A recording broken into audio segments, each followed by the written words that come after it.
Good afternoon. So we're delighted to have been given the opportunity to be with you for a little while after your lunch to talk a bit about some of the things that, in fact, Reid and I have been discussing on and off now over the past, 2-3 years since I moved out here. I began a conversation with Reid when I first met him by asking him, having looked him up on some search engine, but how it was that someone who majored in symbolic systems at Stanford and then went on a Marshall Fellowship to Oxford to study philosophy of mind and philosophy of science ended up being the CEO of LinkedIn. And now chairman, but yes. And now, yes. So I thought we might start there since it's a fascinating story. Well, hopefully this will be interesting for you guys as well. So what I knew when I was an undergraduate at Stanford is I wanted to strengthen public intellectual life in the US, which is the discussion of who we are and who we should be as individuals in a society. And my original model of that was to become a professor. And so I was like, okay, what's the path to becoming a professor? And it's like, well, this Marshall Scholarship can allow me to see if it's the right thing. And in particular, my academic interests were how we think, how we speak, how we understand each other, which is the symbolic systems from Stanford.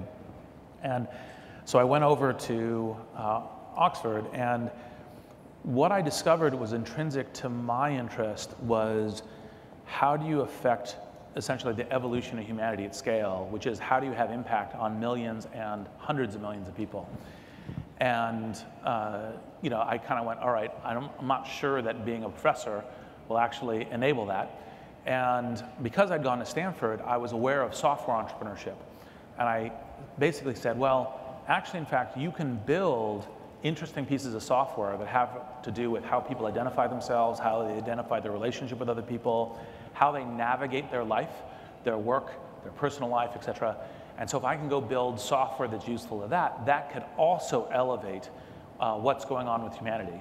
And you know, that was a very naive view of entrepreneurship, which I was quickly educated on when I came back to the Valley, because I essentially sat down with a venture capitalist that I'd networked my way to, and he said, well, how about you learn to ship code first? Then we can have a conversation, and you know, it follows from there. So in a recent profile in The New Yorker, my former colleague Nick Lemon characterized you as network man.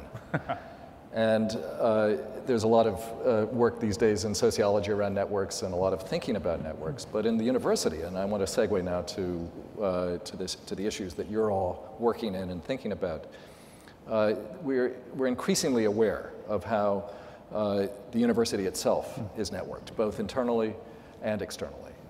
So I'd love to have you say a little bit about how you see in the first instance, the life of a student, and we'll get later to the life of a graduate, in relationship to some of the things that you've specifically done at LinkedIn.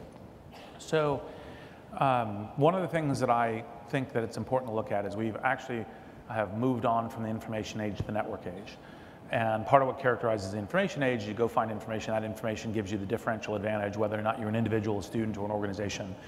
And now it's actually networks that do that, because networks actually help you source information, they help you with the veracity and truth of information, they help you act on opportunities and other kinds of things. And so being network intelligent is, I think, what is now fundamental, whether you're operating as a student, as a teacher, as an administrator, as an organization. So as a student, part of the advice, and this is a little bit of the first book I wrote, Startup of You, which is how do you be the entrepreneur of your own life? How do you navigate that? It isn't all about network. There's only one chapter that's essentially on that. But it's think about how do you put yourself in the position of networks where opportunities will arise. It isn't like go search the job listings, decide which of those job lists is going to fit for you, right? And just send in a CV. That is an information age way of approaching. It's more of, okay, where are there interesting things happening? Who do I know? Or how can I build my network that's connected to them? Because sometimes, for example, when you're doing a job search, the most interesting jobs don't have any listings posted for them. So how do you essentially go and either create them or find them? And that's through, talk to professors, talk to family friends, talk to your friends and people they know, and find that kind of opportunity. And what that means is being somewhat serendipitous. Like one of the things that I discussed in my own career in the Startup Review was, and this is probably when I really started realizing that the thing I was doing intuitively I should systematize, was I started my first job when I got back and was learning to do software was at Apple, and I started in the user experience group, and I realized that's not my core abilities. My core abilities are product management. Well, how did I do that? Well, I started volunteering for work within the product management group because I networked my way to the people. I said, look, I want to do some work, and if you find it useful, then give me feedback. And based on that feedback, now that career fork opens to me. And that kind of thing is the sort of thing that students should be doing, which is how do you position yourself in interesting ways in networks such that you have information flow, you have opportunity flow, and you have alliances with other people, which could be people you don't expect. It could be a family friend, actually, in fact, could be the right angle. Well, you know, even beginning within the university, and I, of course, lead a very large public university. We have 37,000 students, 27,000 undergraduates. Very big scale, a lot bigger than any place I've been. So even there, you can imagine that, that students really need to be enabled to make appropriate kinds of networks with respect to fellow students with similar kinds of interests, and sometimes interests that don't reflect themselves in the normal clubs and identity groups and the like that are available. But also with faculty, with researchers, with research opportunities, and of course that then leads immediately off campus to internships and research opportunities and other kinds of things that would already begin to use the resources that are here in the Bay Area to much better effect. You know, it's funny, I'm just realizing, actually, in fact, I had this intuitively even back when I was an undergraduate at Stanford, because one of the things I started when I was at Stanford, there's this thing called the Symbolic Systems Forum, which still exists today. Really? And because my instinct is that we as students needed to be more connected to the interesting research think tanks that were around. So we would bring in a lecturer each week. It wasn't quite a startup person, it wasn't quite an industry person. Now I would have made sure we had that too. Yeah. But it was like people from Xerox PARC and SRI International and IBM Almaden and other folks to say, okay, what is the problems you're solving and how does it relate to what we're doing? Because by the way, it's a huge win all around, because essentially the person who's working at this goes, look, I do high intellectual work. I would love to come give a lecture at Stanford. In a lecture, I get to meet a whole bunch of students where the students are proactively interested in this. The students show up, they make connectivity to people who are connected in an industry already outside of the walls of academia. And that's obviously enormous progress in terms of internships, career opportunities, understanding skills, all a plethora. You know, I want to take this in two somewhat distinct but nevertheless parallel directions. The first around the question of diversity. One of the things that we know in our universities, where you know, virtually every university has a diversity initiative of one sort or another, that one of the things one is working against is the extent to which the networks that pre-exist, it's not as if we're now just discovering networks, it's just that there were different kinds of them, much more closed, much more enclosed within conventional and often male, white, etc. Old boys network. Yes. Like that. Yes. Now you have the opportunity to think about creating different kinds of ways in which networks can both be created and then used. And it would seem to us that there could be very interesting partnerships, perhaps, around trying to break down the old network methods that were, in fact, very exclusionary, and to write inclusion in some sense into the code that allows us to think about networks in a much more capacious way. I think the key thing there, frequently people go, oh, old boys network sounds like, you know, the entrenchment of old power and limited opportunity for new diversity, which is true if it's reinforced. And then they go against networks. And actually, in fact, what you want to do is extend the networks and have inclusion in the networks. And so, you know, most of my work here is within my venture capital firm, Greylock. And we actually work a lot on different kinds of diversity within the Valley. So we say, all right, let's make sure when we're doing career advancement opportunities like conferences on various topics, that we actually are doing maximum inclusion. And we almost follow like a version of the Rooney Rule, which is to make sure that we go, okay, did we, on every important underrepresented demographic in the Valley, did we actually think 2x, 3x, 4x as hard about making sure we got the invitations out, not just the people who are top of mind, but for people who could come and then build that network such that you have inclusion within the network, and then that begins to allow inclusion and diversity as a core part of how this new world works. Right. Now, one place that we have already begun to use LinkedIn extensively in our university operation is in the alumni network. Yeah. Berkeley has 470,000 alums, plus or minus, and it's been very difficult in the past to not only know where and who they all were, but to stay connected in some kind of way. And so, in a way, if you take one of your network maps and you take it over to our alumni and development office, you can see that you've anticipated some very, very critical features of university life, especially now that philanthropy and private support is so important, even in public universities that don't get a lot of state support. Well, one of the things that comes about in the networked age, and universities have known this for a long time, but they're only slowly coming on, your own initiatives being, some of the leading edge of this, which is, to your credit, is how do we essentially maintain a lifetime relationship with our alumni? And part of that lifetime relationship is not just I send you a newsletter and you send me checks, right? That's like a very old school and very limited relationship. Part of what you want to do is say, look, how can I be relevant every month to my alumni's lives? What are the kinds of things that I can be doing? And some of that's obviously information about the university, science research, other kinds of things. As this begins to get advanced, you'll have such things as tracking what they're interested in, what the map between their interests and your interests are in terms of that. But then also facilitating how they talk to each other. Like saying, hey, if we have any student who goes, look, I would love to, or alumni, any alumni who says, I would love to arrange a local alumni event, it's literally just, here's the invitation to where you can describe it, send out, invitations to alumni in your area, and it can be brokered through us and that kind of thing. Because facilitating that kind of convening is something that actually really adds value. So all of these kinds of things are part of where alumni relationships are going.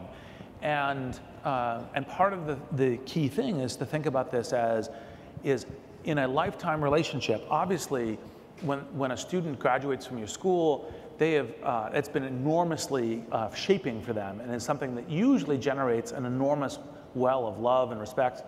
But part of that is to say, well, how do you keep that over time? And a relationship's two directions. It's not just, well, thanks for graduating and thanks for having a career, send me a check. It's, here's how we are part of your life, and here's how we help. Not where your whole life, can't be that, don't want to be that, but here's how we help with work life, social life, intellectual life, learning life, and that kind of thing. And that's important to actually reconceptualize that as a lifetime relationship. So speaking of the lifetime relationship and what you were just concluding by talking about, we're increasingly thinking about education as lifelong. We think about it that way partly because knowledge is growing and changing so rapidly, partly because the availability of different kinds of resources, especially online, has made all kinds of things possible remotely. But even to go back to the last question, partly because that's a way in which alumni can participate very actively and very meaningfully in the life of the university, wherever they go, whatever they're doing. Part of it, of course, has to do with the need for perhaps re-credentialing, and we can talk about the issue of credentials in a second. But a lot of it has to do simply with a lifelong connection around what the university is fundamentally about, which is to say knowledge creation and transmission. So how are you thinking about the engagement with education in that kind of postgraduate way? So part of what's happened with the network age is the evolution of industries and jobs is happening at a faster rate than generational change. Because even when we had the industrial age, we had other kinds of transformations, it was kind of a new generation comes up and they would adopt to what the new workforce is. But this pacing is now within an individual's career. And so the old kind of industrial model of we do education and now we do work, that's dead already, although we haven't adapted to it. right? And it's intensified because the previous employment model, which was essentially a lifetime employment model, which is like, oh, I go and work at this one company for my entire life, or pretty close to it, then the company has a natural incentive for doing all the training and education and everything else. When you actually have a mobile labor force, which is better for for talent and better actually for the ecosystem, but it's challenging in terms of this long-term investment in what is additional training, what does retraining look like. And this is, in a sense, a wide open area, right? There's little initiatives here and there that may bear a lot of fruit. LinkedIn purchased a company last year called Lynda with this in mind, which is how do you essentially be adding skills to workers who need to add them, who want to change jobs, who want to start jobs. What kind of skills are, because we can tell this from the LinkedIn database, are most in demand. Let's make sure that we have courses for that. It won't all be on us. Like we actually care most about, matter of fact, it'll be minority on us ultimately. We care most about the individuals and their economic trajectory, so connecting them with opportunity in a good way. And we just need to have something that we can offer to enterprises as something that an enterprise can rely upon for their workforce is kind of one of the key things that we're doing there. And I think you're going to see an entire revolution over the next 10 years, maybe 20, on much smaller amounts of courses tied to kind of specific kinds of skills that are currently there. You'll see a bunch of it through video and MOOCs and online, but I actually think you'll also begin to see more assembly of like, oh, you want to learn this skill? Well, here are 6 other people who are local to you who also want to learn that skill right now. Here's a little here's a little network by which you guys can teach each other, as well as taking the online materials, and that kind of thing is, I think, something we'll see a lot more of. But it's completely mission critical, because if you begin to say, what are the key skills for having a successful career, those are changing at sub-decade rates. And that means that the old model simply doesn't work.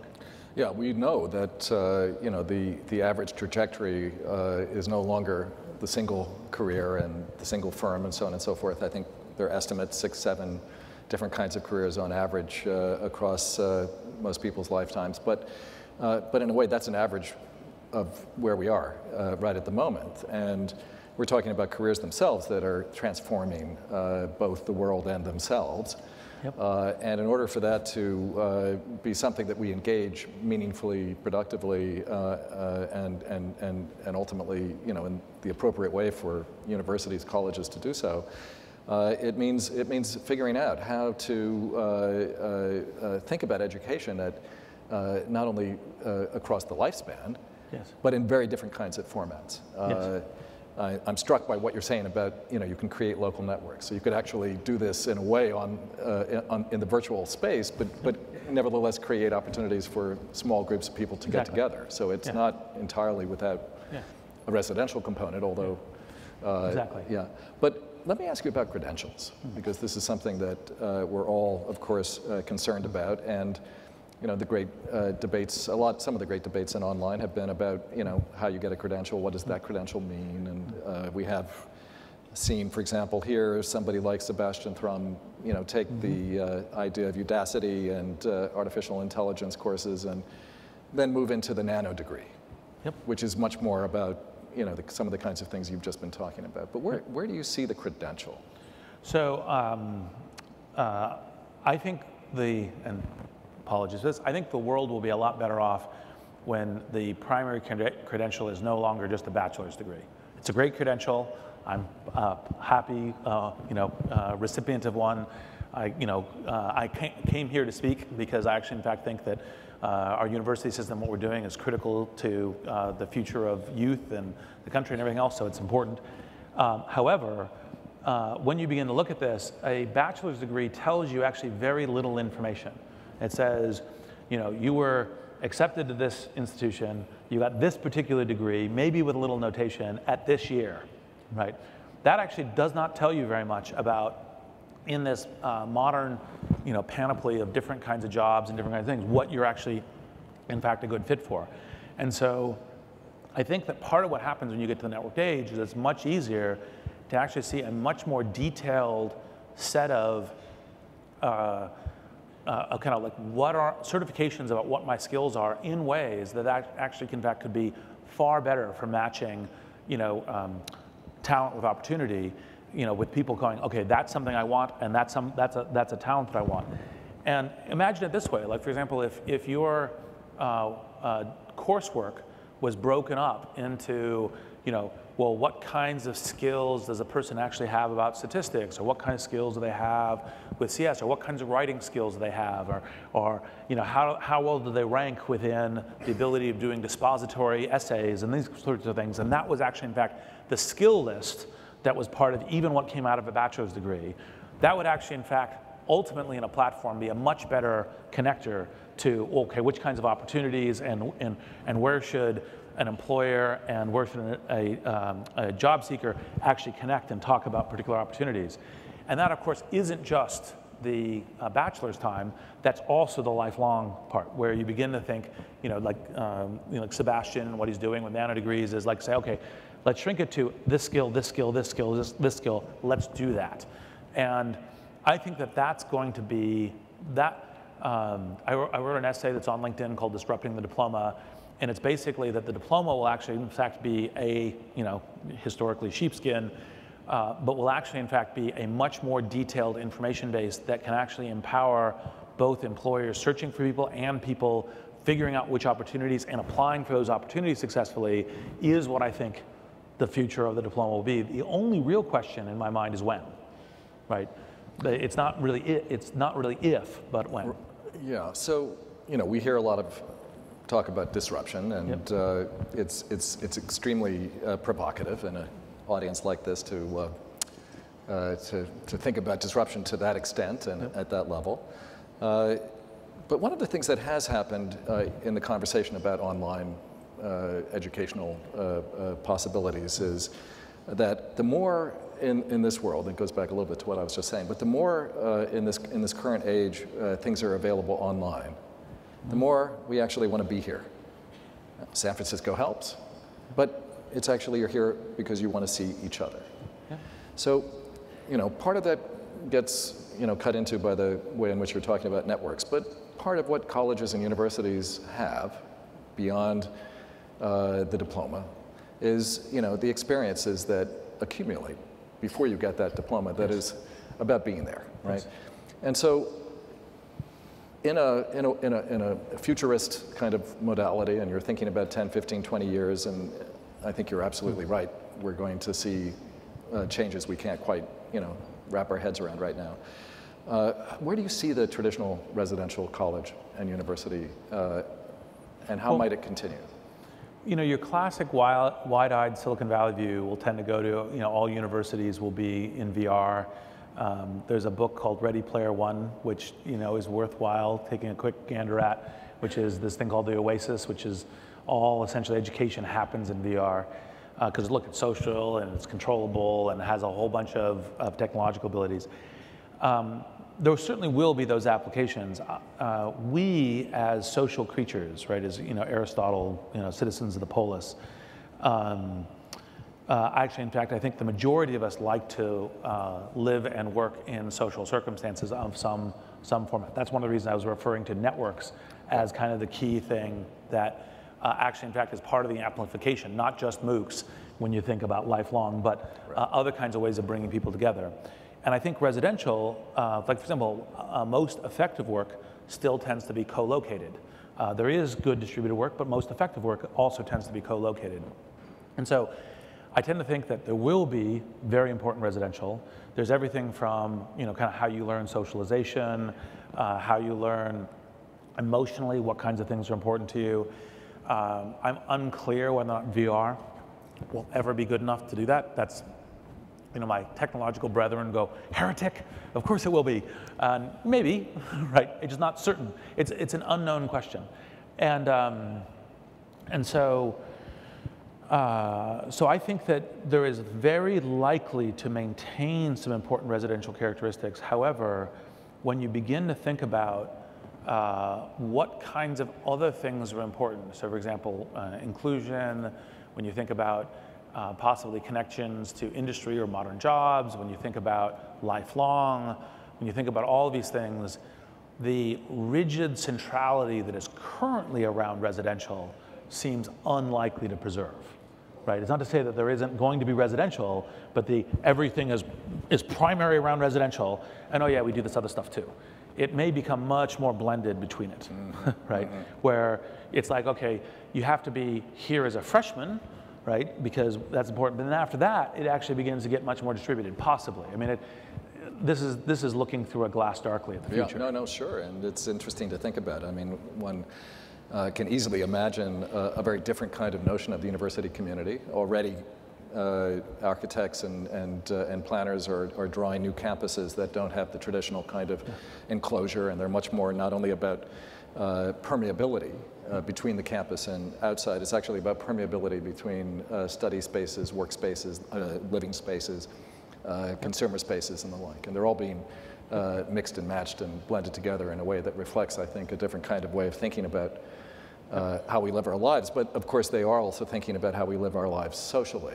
Yep. Now, you mentioned Aristotle, and I came to Berkeley from Columbia. Everybody has to read Aristotle at Columbia, and I'm going to ask you a little bit about what you think might get lost as we're moving into this new world around the liberal arts, around the kinds of things that you studied at Stanford, that I studied when I was an undergraduate, that allows a tech guy like you to talk about Aristotle and the polis. Let's see. I'll say a couple of positive things and then a questioning thing. So I look at the default arc of what happens in undergraduate. This is start with the questioning thing and says, okay, we're preparing people to be graduate students as a primary arc, right? I think that's a mistake. I don't think that should be the primary arc. I think the primary arc should be a working citizen. Now, part of when you get to Aristotle is citizen, right? It's not just what are my skills for how do I succeed economically. That's of course fundamental. If you don't do that, it's very hard to have a healthy society. It's very hard to have the kind of opportunity that people want to work for in terms of making progress in their life. But one of the things that is an important part of all of your institutions is, okay, how do I think about myself as a citizen? What are my responsibilities? How do I think about human nature, humanity? I'm in a democracy. What are my responsibilities? What do I do? And these kinds of questions are fundamental. Now, I don't think they're fundamental from the viewpoint of the way that you should necessarily teach them is, well, maybe you want to be a graduate student in philosophy, and so I'm going to teach you exegesis on Aristotle, because very few people are going to want to be graduate students in philosophy, right? But you should teach them in ways that is kind of the question of, okay, here are some questions that you should answer for yourself about what the responsibilities of citizenship are. Our responsibilities in the US, are they global? What are those things, and how do you do them? And maybe it's something that as universities say, well, I have this role that's also beyond just scholarship, can also play a role in the society. I'm aware of the kind of conflicts between, no, we're scholars first, and we don't really play that role, but it's actually one of the things I keep hoping for from afar, that universities will take more and more of a role in. Well, I think we all agree that one of the things that we do in college is to try to prepare students to become citizens. It's obviously of pressing political importance, and we know that now in a way more than we normally do. Aristotle, of course, asked the big question, what is the good life? And it was a social life. It was a life in which being a citizen was part of that. It was a life in which issues of personal morality and public obligation got married in some very fundamental sense. But by the same token, it seems to me, looking into the future, which you do a great deal, that's part of, I'm a historian, so the future is a really very foreign country for me. But I want to ask about this, because as we imagine how we're training our students, we want them to be citizens. We want them to get jobs. We certainly want them to be able to cope in the new world. Now, this can both be affected by new forms of pedagogy, using technology that is just completely new and different. And some of it has to do with actually being able, in some fundamental sense, to create technology, to understand the role that the computer, just let's say, of computation, plays in every part of life, and is in some respects as critical as reading and writing Yes. and arithmetic. Yep. How do you think about our obligation as universities in terms of training students for the 21st century? So part of the way that software is transforming industries is part of why we have an accelerating change in the landscape. And one of the pieces of advice that I give CEOs and executives is if your company, no matter what it is, a steel mill, a car company, anything else, doesn't have a software strategy, you're likely to be on the path of dinosaurs. Right? And there's a whole set of things about you should have a software strategy also as universities and whatnot. But when it gets to how do you train students, you have to think about how do you train and prep students for the fact that software is beginning to transform at increasing paces all industries. And not everyone's going to be a CS engineer. The classic Silicon Valley advice is, teach them all, in-depth coding skills. And probably some coding skills should be mandatory, just to be aware of kind of how that works, right? Could be just an introductory basic program. But when you begin to think about the correlates of that, that means data is now much more important. And data is an intrinsic part of how most professional jobs work, how you understand data, how you action on data, when do you think you've got the right story with data or not. You'll probably actually have modeling stuff, which is like scripts or other kinds of things to say, how do I actually understand this data in a way that I can be much more effective as an individual and professional? And what you're probably going to end up with is that you have to essentially look at, how do I make sure that I have the baseline of those skills across all of my students in order for that they can continue to adapt into this future as something that is as fundamental. And it may not be the only skill. There's other areas of technology that are, in fact, pretty baffling to me. So for example, the intersection of software and genetics is something I've been paying a lot of attention to with CRISPR, which is, Berkeley's obviously central in. And so there's a ton of stuff. And actually, just to give you a sense of how broadly Silicon Valley thinks about this, there's an argument that that we're now going to see a revolution of what's happening in space, because as you get cheaper propulsion of launching stuff, it changes what you're going to have as satellites, which is previously satellites were very expensive to launch. You want to have it live up there for 20 years. But if you think Moore's law and you think, okay, this thing launched 10 years ago, the CPUs, the sensors, the transmitters on this stuff are really, really out of date. Whereas now, if you're launching and you have modularity, maybe you're going to have a complete renovation about what kinds of things we can do from space and use that as part of what we're doing. And it's just as examples of kind of future tech. I think we're almost out of time. I was going to ask you, I don't think I have time for it. I was going to try to segue from thinking about computers and software and new forms of technology, and in particular artificial intelligence and machine learning, back to the original questions you explored in your time doing philosophy of mind, what it means to be human and so on and so forth. But maybe we'll do that in our next conversation. For now, it's been a great pleasure, Reid, to have you with us, and we want to thank you very much indeed. So.